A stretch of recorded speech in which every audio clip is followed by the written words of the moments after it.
무너진 성전을 건축하라 라는 제목으로 같이 말씀을 나누겠습니다. 먼저 사진 하나 띄워주시죠. 제가 띄우겠습니다. 네. 글씨 잘 보이시나요? 네. 하얀 글씨도 혹시 보이시나요? 네네. 내 집 마련의 꿈 놓치지 않을 거예요. 아시죠? 하늘 아래 내 집은 있어야지. 그 위에 하얀 글씨가 그런 말이에요. 이 두 문장이 요즘 시대의 사람들이 무엇에 관심을 두고 사는지를 참 잘 대변해주고 있는 것 같습니다. 어떠세요? 이 두 문장에 나도 포함되시는 것 같으신가요? 대한민국에서 내 집 마련이 사회적으로 큰 이슈가 되었던 시기는 여러 번 있었지만 특히 2000년대 중반에서 2010년대 초반까지를 대표적인 시기로 꼽는다고 합니다. 2000년대 중반부터 본격적인 부동산 열풍이 시작되었고요. 그때부터 주택 가격이 급등하면서 많은 사람들이 내 집 마련에 대한 강박을 가지게 되었다고 합니다. 특히 서울과 수도권을 중심으로 아파트 가격이 폭등하면서 집을 소유하는 것이 개인의 경제적인 안정과 사회의 지위를 상징하는 중요한 요소로 자리 잡았습니다. 그래서 많은 사람들이 은행 대출을 받아서 무리하게 집을 사기 시작했고 이로 인해 가계 부채가 급증하는 현상이 발생했죠. 그런데 이 내 집 마련의 꿈은 2008년 글로벌 금융위기 이후에도 계속되었습니다. 부동산 시장이 크게 위축되었음에도 불구하고 사람들은 여전히 내 집 마련에 대한 욕구를 버리지 못했습니다. 이 시기에도 많은 사람들이 집값이 더 오르기 전에 빨리 사야 된다 한다는 이 불안감에 잡혀서 집을 구매하려고 했으며 그래서 이것은 부동산 불패 신화라고 라는 말로도 표현될 정도였다고 합니다. 2010년대 초반부터 또 이제 저금리 기조가 시작되면서 사람들은 은행 대출을 통해서 더 쉽게 집을 살 수 있게 되었습니다. 이로 인해서 내 집 마련에 대한 열망은 더욱 커져갔으며 특히 이제는 젊은 세대도 결혼 전후에 집을 마련하는 것을 중요한 목표로 삼게 되었습니다. 이것 때문에 탄생한 신조어가 바로 영끌이에요. 영끌 아시죠? 영혼까지 끌어모아 대출 라는 뜻이라고 합니다. 이 신조어가 이때 탄생을 했대요. 그럴 정도로 많은 사람이 자신의 재정 상태를 최대한 활용해서 집을 사려는 경향이 있었다는 것이죠. 그 이유는 뭔가? 내 집 마련은 이제는 단순한 주거의 개념을 넘어서 경제적인 안정, 사회적인 지위, 미래에 대한 투자 등 다양한 의미를 지니게 되었기 때문이라고 합니다. 이제는 우리가 그래서 어떻게 하냐면 어디 사냐, 집이 몇 평이냐, 얼마나 좋냐, 무슨 동에 사냐, 한남동, 오, 이런 거요.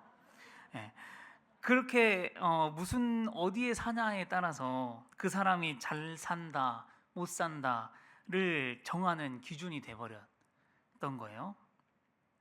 그래서 이러한 내 집 마련의 꿈은 오늘까지도 꺼지지 않고 계속되고 있습니다. 그래서 위 사진의 이 내 집 마련의 꿈 놓치지 않을 거예요. 하늘 아래 내 집은 있어야지. 이 두 문구가 요즘을 살아가는 사람들의 관심사를 참 잘 대변해 준다는 것이죠. 자, 그런데 우리가 이 땅에서 내 집 마련의 꿈을 놓치지 않을 거예요. 그리고 하늘 아래 당연히 내 집 하나는 있어야지 라는 신념을 갖고 그렇게 열심히 참고 벌고 땀 흘리고 살아가잖아요. 그런데 그러면서 정작 하늘에 내 집 마련에는 우리가 얼마나 관심이 있고 하늘의 보화를 쌓아두는 것을 위해서 우리가 얼마나 노력하고 있냐는 것이죠. 주님께서는 분명히 하늘에 우리가 거할 집이 있다고 말씀하셨거든요. 요한복음 14장 2절 3절을 한번 읽겠습니다. 시작. 내 아버지 집에 거할 곳이 많도다. 그렇지 않으면 너희에게 일렀으리라. 내가 너희를 위하여 거처를 예비하러 가노니 가서 너희를 위하여 거처를 예비하면 내가 다시 와서 너희를 내게로 영접하여 나 있는 곳에 너희도 있게 하리라. 네, 하늘 아버지 집에 거할 곳이 많대요.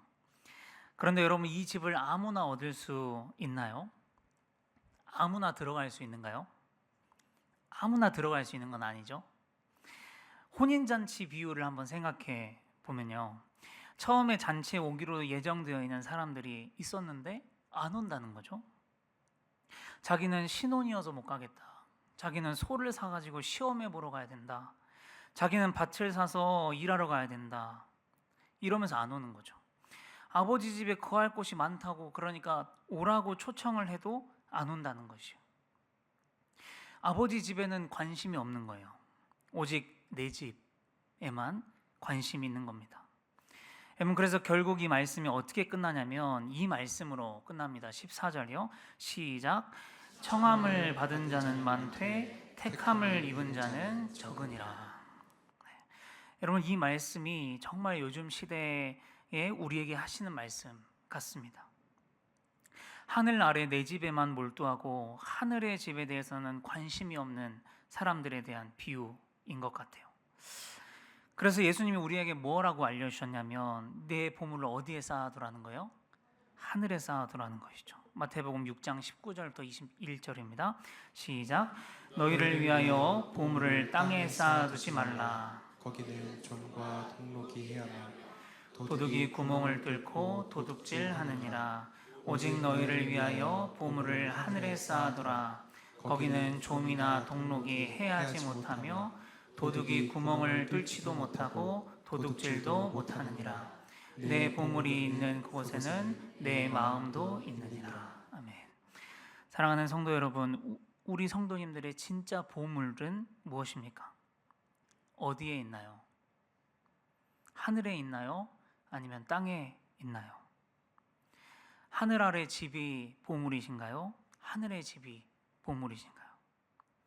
오늘 학교의 말씀을 같이 나누면서 우리 안에 우선순위를 다시 한번 바로잡고 점검해 볼 수 있기를 소망합니다. 오늘 학교 말씀이 이야기하고 있는 배경은 언제냐면 바벨론에서 70년 포로 생활을 하잖아요. 그게 끝나고 다시 남유다로 돌아온 시점입니다. 포로 생활을 70년간 했으면 우리가 유추할 수 있는 게 몇 가지가 있죠. 우선 당시에 포로로 잡혀갔던 사람들은 다 죽었겠죠. 70년이 흘렀잖아요. 그렇죠? 할아버지, 아버지 때는 다 죽었을 거고요. 당시에 어렸었던 아이들이나 이제 할아버지가 됐겠죠. 할머니가 됐겠죠. 그런 그들이 포로기에서 이제 해방이 됐어요. 그래서 유다 땅에 돌아왔을 때 그들에게 가장 시급했던 건 뭐였을까요? 하나님 나라 백성의 정체성을 다시 찾는 것이죠. 그래서 그것을 첫 출발로 뭐부터 시작하냐면 성전을 짓기로 시작하는 것입니다. 자, 그런데 성전을 다시 재건하는 이 일이 쉽지 않았어요. 왜냐하면 사마리아인들하고 이 페르시아의 주변 민족들이 유다가 성전을 짓는 것을 원치 않았거든요. 그래서 끊임없이 회방을 놓았습니다. 어떻게 회방을 놓았냐면 성전 공사를 하는 관리들에게 뇌물을 주고 해서 공사가 계속 더뎌지게 만들고요. 그 다음에 페르시아에게 유다를 고발하는 거죠. 왕이여, 이렇게 고발해요. 만일 저들이 성전을 건축하고 성곽이 완공이 되면 저들이 다시는 왕께 조공과 관세와 통행세를 바치지 않을 겁니다. 저놈들은 원래 그런 놈들이에요. 옛날부터 그랬어요. 옛날부터 왕들과 큰 나라들을 무서워하지 않는 나라가 바로 저 이스라엘 백성들입니다. 원래 저들은 저런 놈들이에요. 블레셋이든 아수르이든 애굽이든 맨날 거역하고 나라들에게 피해를 입히기로 유명한 나라였다. 늘 방역을 행하던 자들이었고요. 옛적에는 큰 군왕들도 몇 명 있어가지고 그들이 다스리던 때는 왕께서 지금 다스리는 영토에서도 그들에게 조공을 바치기도 했습니다. 이제 이렇게 꼰질르는 거죠. 그래서 만일 저 성전이 건축되고 저 성곽이 준공이 되면요, 반드시 저들은 다시 반역을 저지를 겁니다. 이것은 왕께 전혀 도움이 되는 일이 아니에요. 그러니 저들이 성전을 짓지 못하게 해야 됩니다. 그렇게 꼰질르는 거죠, 페르시아 왕에게. 외부적으로는 이런 회방이 있었고요. 내부적으로는 또 어떤 문제가 있었냐면 경제적인 어려움과 생존의 문제가 있었습니다. 70년 만에 돌아온 유다 땅은 그야말로 폐허였죠, 폐허. 바벨론이 가기 전에 다 때려 부수고 다 불태우고 헐어버렸잖아요. 그러니까 지금 당장 돌아오는 왔는데 먹을 것도 없고 살 집도 없고 농사 지은다고 바로 열매가 나오는 것도 아니고 그러니까 아무것도 없는 상태였던 거죠. 그러면 이런 문제들 때문에 성전 건축이 도중에 중단이 돼요. 그래서 약 16년 동안 중단이 됩니다. 바사왕 고레스라는 왕 때부터 다리오 왕 2년이 될 때까지 약 16년 동안 성전 건축이 중단돼요. 자, 그러면 이제 뭐 했을까? 이 16년 동안요. 뭐 했을 것 같아요? 네? 네, 자기 집을 짓기 시작합니다. 그리고 자기 먹고 사는 문제에 온 마음과 온 열정을 쏟게 되는 거죠. 자, 오늘 그런 상황 속에서 이 학계 말씀이 시작되는 거예요. 이런 상황 말씀에서 오늘 말씀을 한번 읽어보겠습니다. 1절, 2절이에요. 시작. 다리오 왕 제2년 여섯째 달 곧 그 달 초하루에 여호와의 말씀이 선지자 학개로 말미암아 스알디엘의 아들 유다 총독 수룹바벨과 여호사닥의 아들 대제사장 여호수아에게 임하니라. 이르시되 만군의 여호와가 이같이 말하여 이르노라. 이 백성이 말하기를 여호와의 전을 건축할 시기가 이르지 아니하였다 하느니라. 아멘. 유다 백성들이 성전 건축을 멈추고 16년 동안 계속 자기의 집을 짓고 나 먹고 사는데 온 열정을 쏟고 있을 때 여호와의 말씀이 학개 선지자에게 임했다는 거죠. 그래서 학개가 유다의 총독인 스룹바벨과 대제사장인 여호수아에게 여호와의 말씀을 전하는 거죠. 뭐라고 전하냐면 지금 이 백성들이 말하기를 여호와의 전을 건축할 시기가 아직도 이르지 아니하였다고 말하고 있다. 이들이 그 이야기를 하는 거예요. 이런 거죠. 아직도 경제적으로 너무 어렵고요. 지금 나라를 일으키기도 바쁘고요. 농사 져먹기도 바쁘고요. 아직 저희 상황이 성전을 지을 여유가 없어요. 그리고 우리가 성전 짓기를 싫어하는 나라들이 주변에 수두룩 빽빽해요. 아직은 때가 아닌 것 같아요. 내 집이나 잘 짓고 농사나 열심히 져먹어야지. 이렇게들 생각하고 있다는 거죠. 네, 졸리실까봐. 이렇게들 생각하고 있었어요. 이렇게들. 그러나 하나님이 보셨을 때는 그게 아니었다는 거예요. 그래서 하나님께서 이렇게 말씀을 하십니다. 3절 4절입니다. 시작. 여호와의 말씀이 선지자 학개에게 임하여 이르시되 이 성전이 황폐하였거늘 너희가 이때에 판벽한 집에 거주하는 것이 옳으냐. 여기서 이 판벽한 집, 바팀 수푸님이라는 단어이더라고요. 이 단어는 뭐냐면 목재로 덮인 집이를 의미하거든요. 당시의 배경을 한번 살펴보니까요, 이 판벽한 집은 단순한 주거 공간을 넘어서요 상당히 고급스러운 집을 가리키는 말이었대요. 주로 귀족이나 부유층이 이런 형태로 집을 짓고 꾸민답니다. 보통 사람들은 흙이나 돌로 집을 지었다고 해요. 그러니까 지금 하나님께서 보셨을 때는 이들이 이미 상당히 고급스러운 집을 짓고 살면서 아직도 성전을 지을 때가 아니다. 그렇게 이야기를 하고 있다는 것이 하나님 보셨을 때 이상한 거예요. 그리고 또 말씀 보겠습니다. 학기 1장 9절 하반절에 이런 말씀이 있습니다. 시작. 내 집은 황폐하였으되 너희는 각각 자기의 집을 짓기 위하여 빨랐음이라.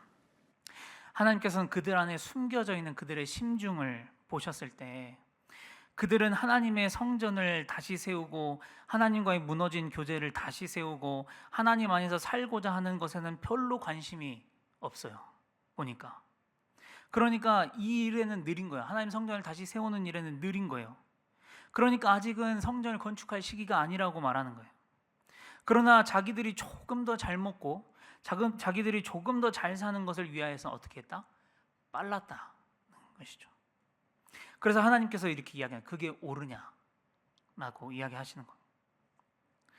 사랑하는 성도 여러분, 오늘 이 말씀이 우리에게 주는 경종이 있습니다. 내 안에 무너진 성전이 있음을 알면서도 내 안에 무너진 예배가 회복되지 못하고 있고 내 안에 무너진 하나님과의 관계가 좀처럼 회복되지 않고 은혜가 회복되지 않고 감동과 눈물이 사라지고 뭔가 영적으로 계속 방전되어 있음을 느끼고 공허함을 느끼면서도 애써 모른 척 하고 있는 것은 아닙니까? 그러면서 우리는 꽤 괜찮게 사는 것에, 판벽한 집에 사는 것에 집중하고 그것에 대해서 빠르게 반응하고 있지 않냐는 것이. 여러분, 우리가 오히려 빨라야 할 것은 뭐냐면 내 안에 무너진 성전을 다시 수축하는 것입니다. 내 안에 무너진 예배를 다시 세우는 것이 여러분 제일 중요한 일이고, 내 안에 무너진 하나님과의 관계를 다시 회복하는 일이 제일 빨라야 하는 일이에요. 오늘 하나님께서는 저희에게 이렇게 이야기하시는 거예요. 성전은 황폐하였는데 너희만 판벽한 집에 사는 것이 옳으냐? 묻고 계십니다. 이 물음 앞에 우리가 가만히 한번 서보기를 원합니다. 오늘 이 말씀을 예배 시간에만 듣고 아우 그래 그렇기는 해 그러고 집에 가서 다 까먹고 그렇게 흘려버리지 않았으면 좋겠습니다.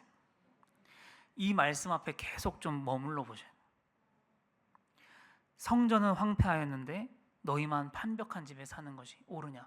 여러분, 이 말씀 앞에 계속 머물러 있어야 합니다. 그래야 회복의 시작이 될 수 있을 줄 믿습니다. 여러분, 또 우리가 무너진 성전을 회복하고자 할 때 알아야 할 것이 하나 있어요. 또 뭐냐면 성전을 건축하는 데는 반드시 회방이 따릅니다. 회방이. 유다가 성전을 건축하려 할 때 사마리아 사람들과 페르시아 근방의 나라들이 들고 일어나서 회방을 놓고 반대를 합니다. 그런데 이 회방이 만만하지 않아요. 그것뿐만이 아니에요. 유다가 처한 정말 현실적인 상황이 있잖아요. 이것 또한 그럴듯하지 않은 게 없어요. 하나도. 우리가 정말 공감을 이끌어내서 유다 백성들의 입장에서 생각해 보면 정말 그럴 수 있겠다 싶죠. 그렇게 힘센 나라들이 성전 짓는 것을 방해하고 있잖아요. 진짜 지금 당장 먹고 살 게 없잖아요. 집도 없잖아요. 성전을 세우는 것 좀 조금 까먹을 수 있겠다. 조금 나중에 한다 해도 이해가 된다. 왜냐하면 너무 힘들잖아요. 납득이 간다. 그럴 만한 일들이에요. 여러분, 근데 우리도 마찬가지죠. 우리가 하나님과의 관계를 다시 회복하고 무너진 성전을 다시 수축하려고 할 때 사실 나에게 오는 회방, 내가 맞닥뜨리는 정말 현실적인 문제들 중에 쉽지 않은 게 없어요.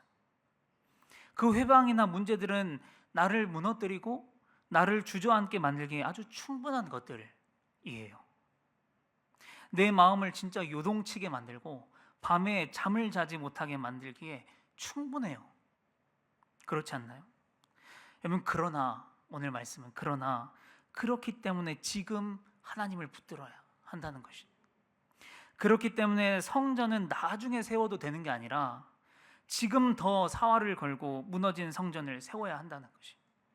그렇기 때문에 지금 곧바로 하나님께 나아가서 엎드리고 하나님과의 관계를 다시 세워야 하는 것입니다. 왜냐하면 여러분, 주님이 나의 산성이 되시잖아요. 세상이 아니라 주님이 나의 요새가 되시고 주님이 나의 소망이 되시잖아요. 그래서 우리가 자주 부르는 찬양이잖아요. 주님은 나의 산성, 주님은 나의 요새, 주님은 나의 소망, 나의 힘이 되신 여호와. 이 찬양 있지. 그러므로 사랑하는 성도 여러분, 성전을 다시 회복해야 하는 적당한 시기는 없습니다. 바로 지금이 성전을 회복할 때요. 바로 지금이 하나님 앞으로 나아가야 할 때인 줄 믿습니다. 하나님 앞에 나아가셔서 무너진 성전을 회복하실 수 있기를 소망합니다. 자, 그런데 만일 우리가 무너진 성전을 돌보지 않으면 어떻게 될까요?